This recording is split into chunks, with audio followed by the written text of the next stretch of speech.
भैरव भगवान शंकर के पूर्ण रूप काल।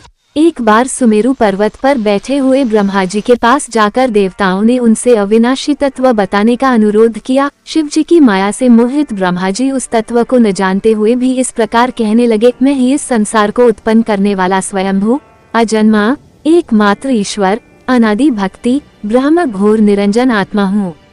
मैं ही प्रवृत्ति और निवृत्ति का मूलाधार सर्वलीन पूर्ण ब्रह्म हूँ। ब्रह्मा जी ऐसा कि परमुनि मंडली में विद्यमान विष्णु जी ने उन्हें समझाते हुए कहा कि मेरी आज्ञा से तो तुम सृष्टि के रचयिता बने हो, मेरा अनादर करके तुम अपने प्रभुत्व की बात कैसे कर रहे हो।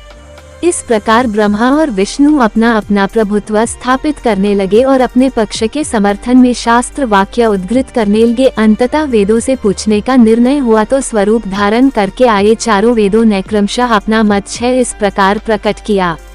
ऋग्वेद जिसके भीतर समस्त भूत निहित है तथा जिससे सब कुछ प्रवत होता है और जिसे परमात्मा कहा जाता है, वो एक रुद्र। यजुर्वेद जिसके द्वारा हम वेद भी प्रमाणित होते हैं तथा जो ईश्वर के संपूर्ण यज्ञों तथा युगों से भजन किया जाता है, सबका दृष्टावा एक शिव ही है। सामवेद जो समस्त संसारी जनों को भरमाता है, जिसे योगी जन ढूंढते हैं और जिसकी भांति से सारा संसार प्रकाशित होता है, वे एक त्रयंबक शिव जी ही हैं। अथर्ववेद जिसकी भक्ति से साक्षात्कार होता है और जो सब या सुख दुख अतीत नदी ब्रह्म है, वे केवल एक शंकर जी ही।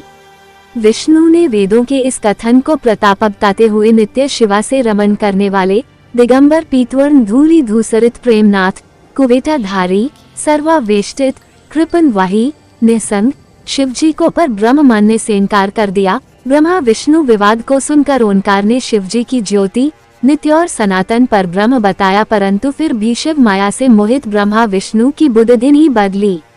उस समय उन दोनों के मध्य आदि अंतर्हित एक ऐसी विशाल ज्योति प्रकट हुई कि उससे ब्रह्मा का पंचम सिर जलने लगा। इतने में त्रिशूलधारी नील लोहित शिव वहां प्रकट हुए तो अज्ञानतावश ब्रह्मा उन्हें अपना पुत्र समझकर अपनी शरण में आने को कहने लगे।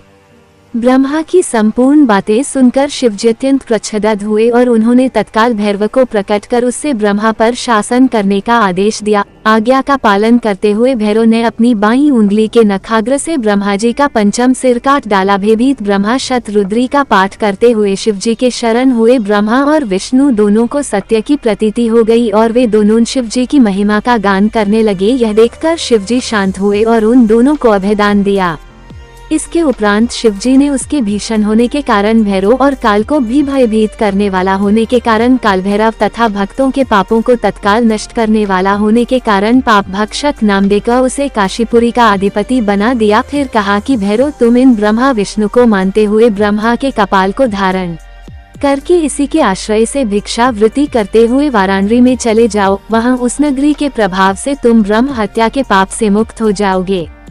शिव जी की आज्ञा से भैरव जी हाथ में कपाल लेकर जो ही काशी की ओर चले, ब्रह्म हत्या उनके पीछे पीछे हो चली। विष्णु जी ने उनकी स्तुति करते हुए उनसे अपने को उनकी माया से मोहित न होने का वरदान मांगा। विष्णु जी ने ब्रह्म हत्या के भैरव जी के पीछा करने की माया पूछना चाहिए तो ब्रह्म हत्या ने बताया कि वह तो अपने आप को पवित्र और मुक्त होने के लिए भैरव का अनुसरण कर रही है। भैरव जी ज्यों ही काशी पहुँचे त्यों ही उनके हाथ से चिमटा और कपाल छूटकर पृथ्वी पर गिर गया और तब से उस स्थान का नाम कपालमोचन तीर्थ पड़ गया। इस तीर्थ में जाकर सविधि पिंडदान और देव पितृ तर्पण करने से मनुष्य ब्रह्म हत्या के पाप